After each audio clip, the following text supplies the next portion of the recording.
Hey everyone, Mark Meckler here, president of Convention Estates and your host for the BattleCry. But you already knew that because you're here. I'm really glad you're here because that's why I'm here. It's one of my favorite things we get to do every week is I kind of go through the news, pick out the stuff that jumped out at me, and I share my perspective on it with you. Hopefully that's a little bit different than what you hear in the media every single day. We only do it once a week, so there's a lot of stuff to cover, so let's get right at it. We always start with our BattleCry call to action, the thing that I think you and I can do this week to make a difference.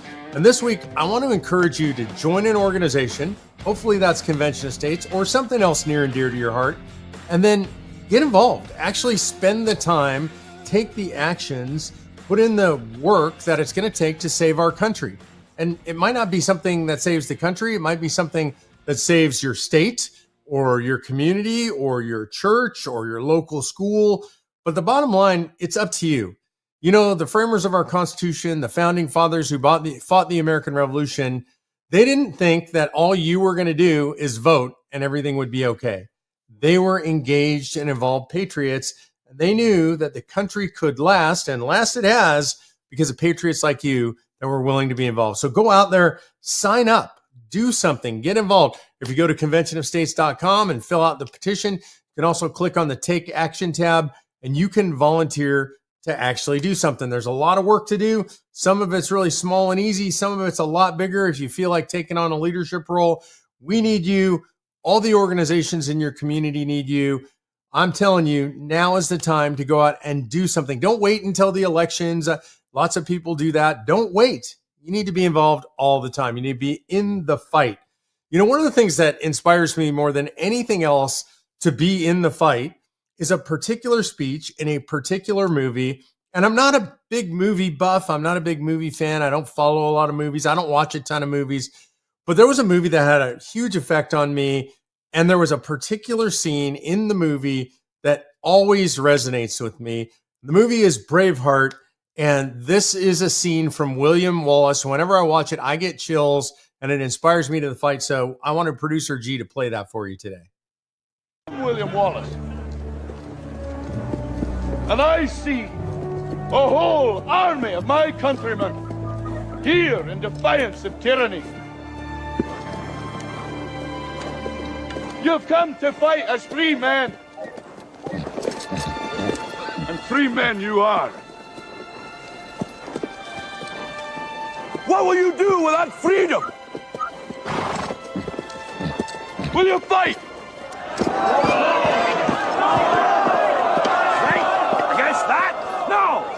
We will run, and we will live. Aye. Fight, and you may die. Run, and you'll live. At least a while.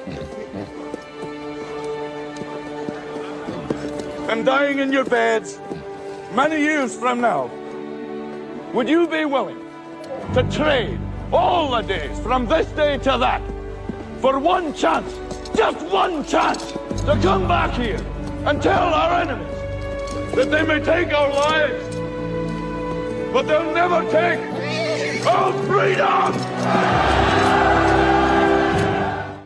Man, that just always, it actually chokes me up. It kind of blows me away. This idea that, you know, you're going to face a fight, and I've asked you to step into that fight, to do something, to get out there.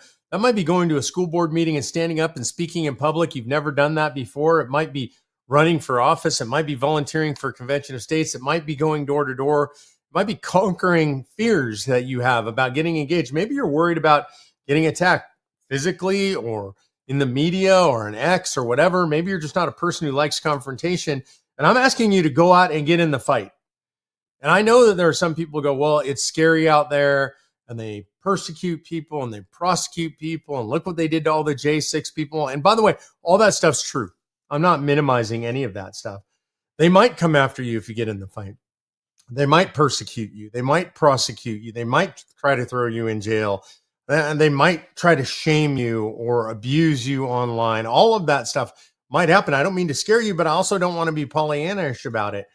And you could, like some of the men in that video were saying, turn away from that fight and remain unscathed. Unscathed in a physical sense, right? You won't have the altercation. You won't have the fear. You won't have to worry about the attack that might come at you. You can do that. And then I believe, at least for me, I can tell you that I would lay there on my deathbed. And as William Wallace says, I would give all the days from the time I turned away from the fight until my deathbed. I would give all of those days in exchange for the opportunity to face off against our enemies and to say, no, you could take my life. You can take my liberty away from me by putting me in handcuffs and throwing me in jail. You could take my money away from me. You can take success away from you. You could take all that stuff away from me, but I will not let you take away my freedom without a fight. And I don't know what happens when we engage in the fight. I've absolutely been attacked. I get attacked every single day online. I've had to deal with the government coming after me. I know others of you have faced that, some a lot worse than me. I can't guarantee you what happens in the fight. I've told you before so many times, as John Quincy Adams said, we do our duty and we leave the results to God. Well, our duty is to fight for what is right and just in our nation, in our states, in our communities, in our churches, in our schools. That's our duty, is to engage in that fight, to do what William Wallace said, so that you don't end up someday, many years from now, maybe on your deathbed thinking, I wish I would have fought. That you don't end up looking around and maybe the country's fallen apart, maybe country's gone bankrupt, maybe the wokesters have won, maybe the left has won, and there's 50 people on the Supreme Court and we have no freedom anymore. And you won't have to say, I wish I could go back to that day when Mark asked me to fight. I wish I could go back to that day when somebody asked me to run for office. I wish I could go back to that day when I got asked to go out and knock on doors, but I didn't. And now I lived a life of bondage under tyranny. I don't want you to do that. I want you to listen to William Wallace, and I want you to get out there in the fight. You belong in the fight. I have faith in you in that fight. And if you ever need inspiration, just watch William Wallace. I mean, an incredible scene, in my opinion. For me, one of the greatest scenes ever in a movie. It motivates me every time I watch it. I get choked up every time I watch it. I get excited every time I watch it. And I want to be in the fight even more.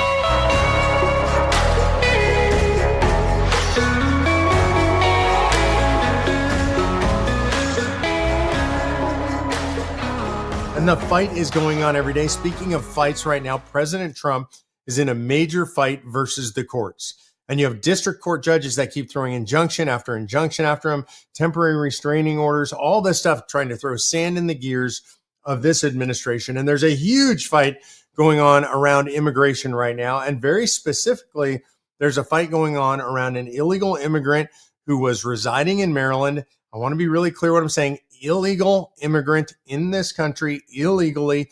Two courts had adjudicated him as probably a member of MS-13, one of the most violent gangs from El Salvador. And now the left is painting him as a Maryland father. Interesting. I just saw in the news this week that his wife came out and said that he was a brutally violent man who had beaten her repeatedly. She apparently has some kind of protective order against him. Not some goody two-shoes Maryland father. You have a Maryland congressman or senator just went to El Salvador to plead for this guy's really saying they were going to bring him home, as if Maryland is his home. He's an El Salvadoran citizen. He has been adjudicated by two courts to be likely a member of MS-13, and he's being held in a Salvadoran prison right now. And we have U.S. elected officials going to El Salvador to demand this guy's freedom, to bring this criminal back to the United States of America. I also saw recently this week that he had been stopped for alleged or suspected human trafficking, that Biden's FBI let him go. This is a very bad guy. And the Supreme Court said that the Trump administration had to attempt to facilitate his return. But they also said that the courts below, the district courts, had to keep in mind the president's wide latitude over immigration. So this is the fight that's been set up in the courts. The El Salvadoran president Bukele was in the United States of America in the Oval Office, said he wasn't going to return him. There's going to be a fight over whether the Trump administration has appropriately facilitated this guy's return to the U.S. By the way, even if they return him to the U.S., there's going to be a hearing and he's going to be sent out because the guy has been credibly accused of being a member of MS-13 and the president has wide latitude. This is an issue of whether he was given the proper due process. And you got to ask yourself, how much due process does an illegal immigrant get in the United States of America? And part of that, by the way, is limited by the ability of the U.S. to give that due process. Can the U.S. give that due process, say, to 7 million people who are illegally in the U.S., 10 million people illegally in the U.S.? American support is still high for deporting all illegal aliens, not just violent illegal aliens, not just felonious illegal aliens, but all illegal aliens. 56% of the American public says deport them all. So it's a popular issue. This is a fight going on with the administration and the courts. I don't think it's a constitutional crisis yet. People keep calling it a constitutional crisis. Maybe it becomes that at some point. Right now, I think the Trump administration is right. If they wanted to do this the easy way, fly him back in, have a quick hearing, send him out. I think they're going to fight this all the way, though.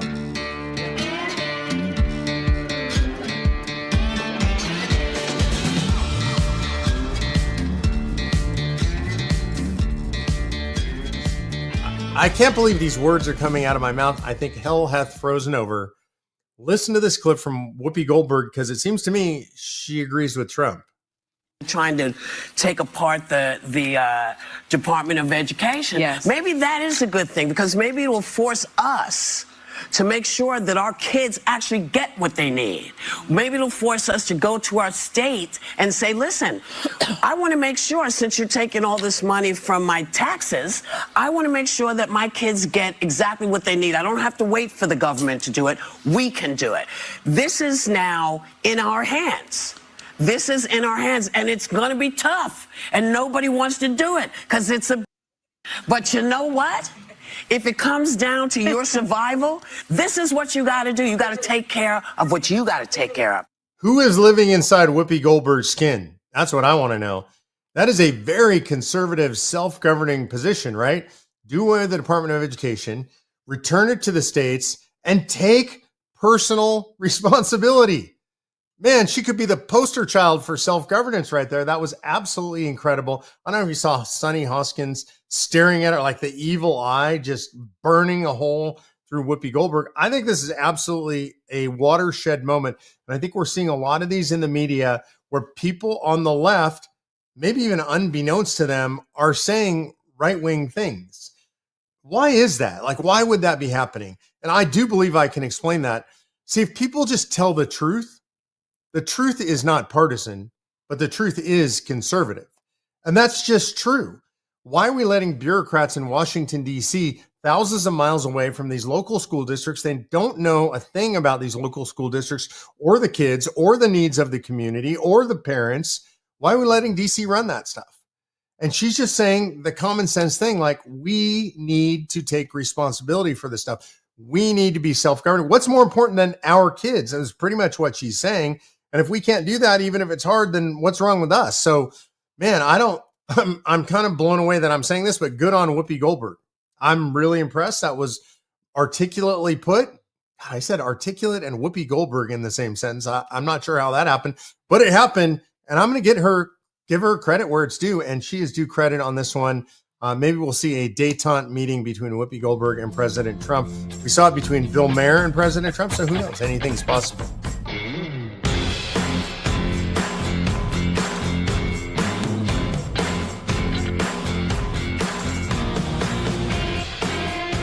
But sometimes the enemies of freedom aren't so obvious. And I think, we've all come to understand this over the years, that some of these big tech companies are enemies of freedom. They're antithetical to the things that create a free society. Here's one that might not be quite as obvious to you. This week, Google's ad network was declared an illegal monopoly. So these are under the anti-monopoly laws, and there was a litigation by the DOJ declaring that the way Google controls the market for advertising is an illegal monopoly. You should know, as a matter of context, that their Chrome browser was declared so in the last year as well. So two major strikes against Google, saying that their browser has created a monopoly and their ad network has created a monopoly. And I think both of these things are true. They've squeezed competition out of the market.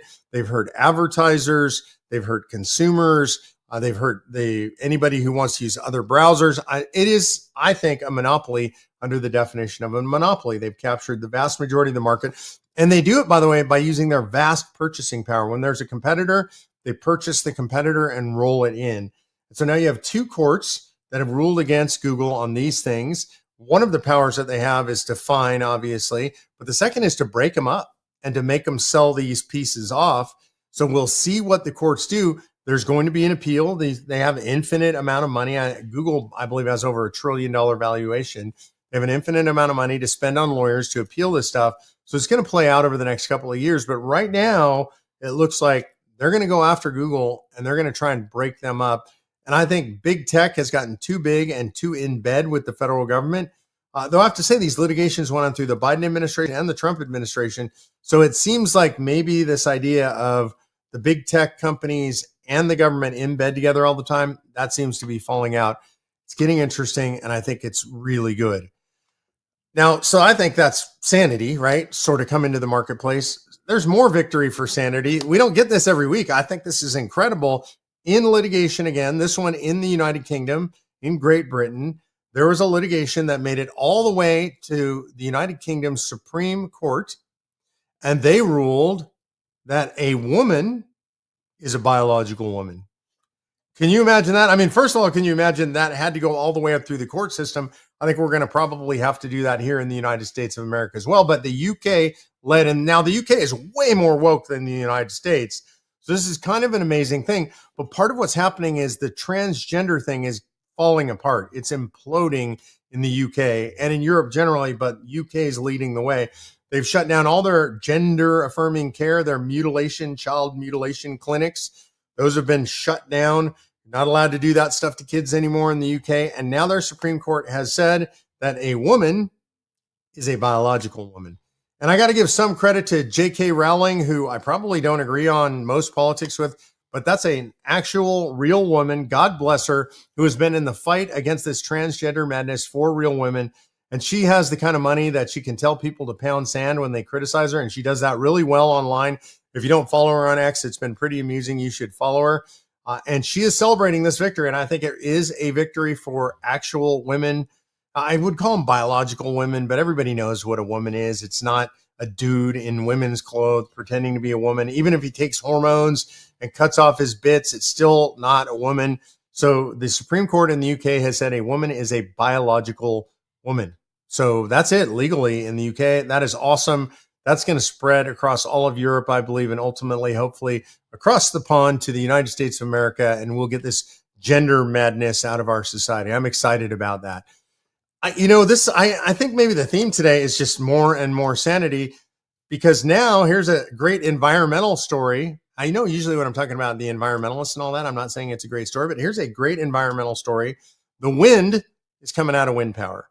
There was a huge, huge offshore wind power farm or ranch or whatever you call it planned off coastal New York, and Secretary of Interior Doug Burgum has stopped it.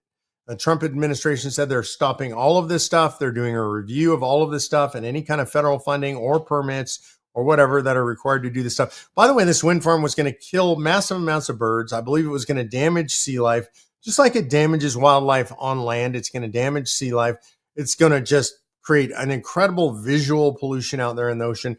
Not to mention, I think a lot of actual pollution. And yeah, I am an environmentalist, not the wacko kind of environmentalist, but an actual conservative conservationist. A lot of conservatives are. We love the wild things in our country, the wild lands, the wild oceans. We don't want to see a bunch of windmills sticking up out of the ocean. By the way, the projected cost of power from this wind plant off the coast of New York was double the going rate of power. So what they were going to do is put up all these windmills, probably with government subsidies, rip off the people of New York, pollute the ocean, destroy the wildlife. That has been stopped by Trump, who I think we can now claim is the greatest environmentalist president in the history of the country. And here's another one that proves that. Coming out of the Pentagon is now leading the way on small, clean micro reactors for nuclear power.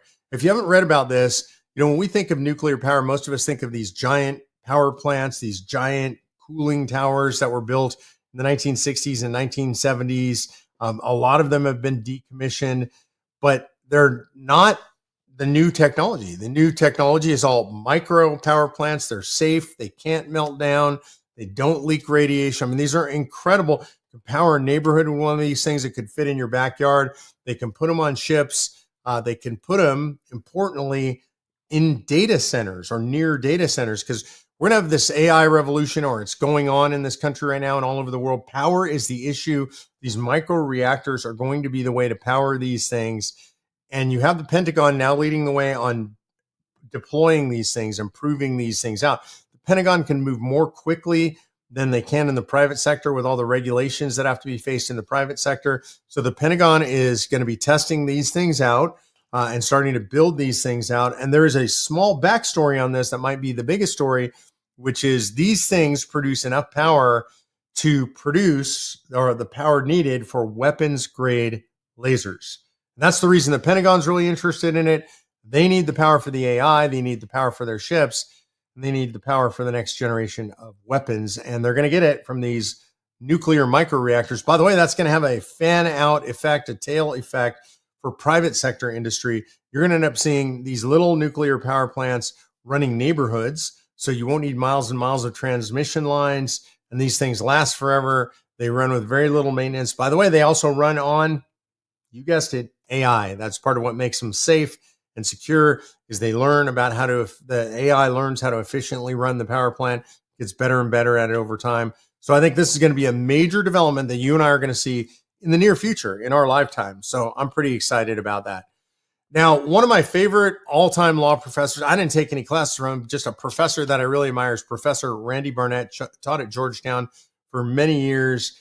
Just a fantastic guy. He's on the Convention of States Legal Advisory Board. Super smart, libertarian professor, libertarian/conservative professor. And he reminded me of this on X this week. He said, this is a reminder of the bullets that we dodged, that Dems told us they'd fire the moment they gained the presidency and bare majorities in the House and Senate. Well, listen to these. They said they would abolish the filibuster, admit D.C. and Puerto Rico as states, which would be Democrat states, expand the Supreme Court to gain ideological control. They would nationalize elections to require ID-free mail-in drop box ballots, thus securing themselves the elections forever. They would nationalize single-payer health care. They would keep the borders open. These are things they said they were going to do. This is not me making it up. It's not Professor Barnett making it up. This is what they said they would do. And there was a whole lot more. And when all that stuff was accomplished and there was no going back, I know there are some conservatives and libertarians out there that would be very, very sad and would write very sad op-eds. But they weren't in the fight. You were in the fight. Professor Barnett is in the fight. We were in the fight.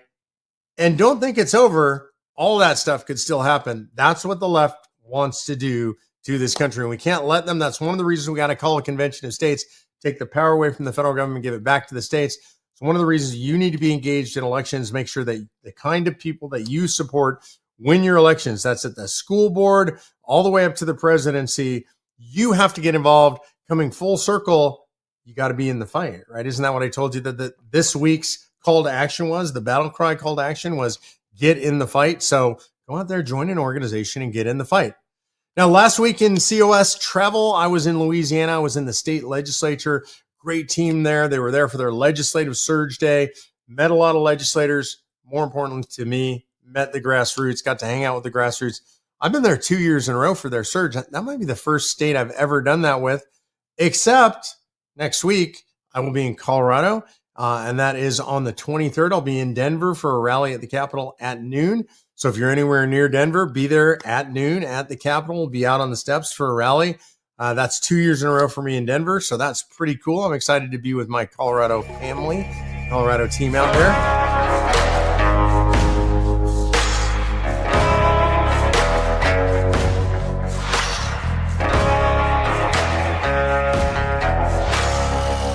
Oh, I almost forgot to tell you about this. Something super exciting going on the following week. Something we wanted to do for a long time. Convention of States is going to have a large booth presence at the NRA convention. That is in Atlanta, the 25th through the 27th. Bunch of grassroots manning the booth. Our chief grassroots officer, Mike Ruthenberg, is going to be there. We got people coming in from 4 states to man the booth. It's going to be great. You know why we're doing it? because we love the Second Amendment. Just like the NRA is there to protect the Second Amendment, we're there. We're in the fight to protect the Second Amendment. All of our grassroots love the Second Amendment. We've got a long history supporting the Second Amendment.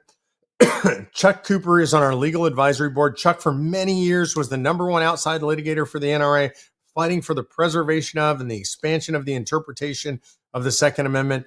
We're at gun shows all over the country with our booths, and we collect hundreds, if not thousands, of petitions a year at gun shows. We believe in the right to keep and bear arms. We believe in the entire Bill of Rights, and we're excited to be a gun rights supporter at the NRA convention in Georgia next week. If you're going to be there the 25th through the 27th, make sure you stop by our booth, say hi. If you haven't signed the petition, what's wrong with you? You need to do that. Okay, it is it's that time. It's my favorite time, which is time for Q&A, because you guys are the smartest people there are, and I get great questions from you. Before we go to the Q&A, don't forget to sign our open letter to Elon Musk. Go to conventionofstates.com/Musk. Also sign our letter to Trump, conventionofstates.com/Trump. So again, conventionofstates.com/Trump or /Musk. Put your name on those letters. We'll get them to President Trump and to Elon Musk. Also go to shopconventionofstates.com just shop conventionofstates.com. We're having a spring cleaning sale, 30% off markdown on select items. There's cool stuff there. You can get the Second Amendment hat. You can get our Live Free or Die t-shirt that I'm wearing right now, one of my new favorites. Lots of great stuff. Particular items marked 30% down. Shopconventionofstates.com. I really struggle with that one for some reason. All right.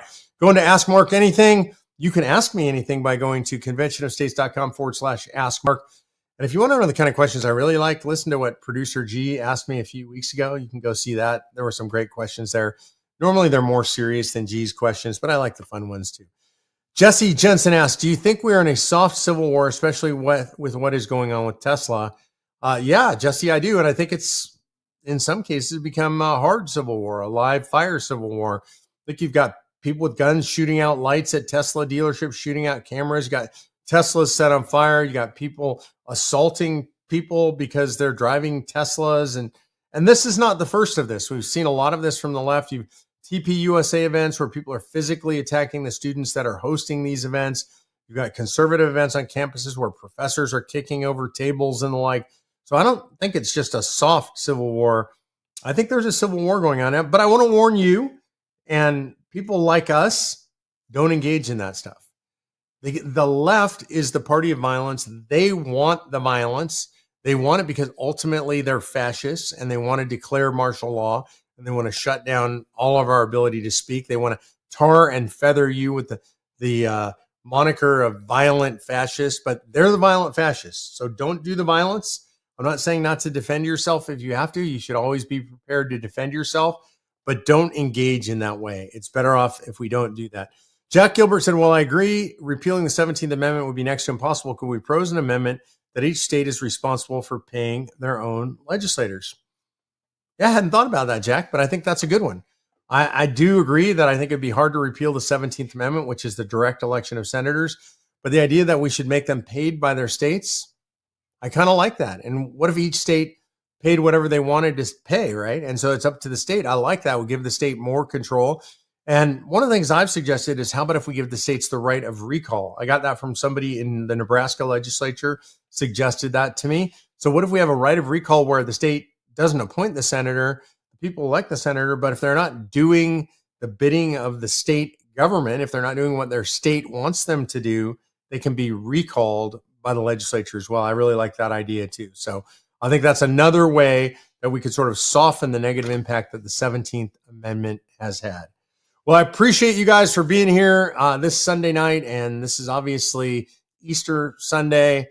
I hope you went to church. I hope you spent time with your family. I hope it was a blessed Easter Sunday for you. You know, for me, Easter Sunday, I always try to remember how incredibly blessed I am by the fact that I have a Lord and Savior that was willing to give up his life on the cross for me and for you and for all of us so that we might be redeemed of and forgiven of our sins.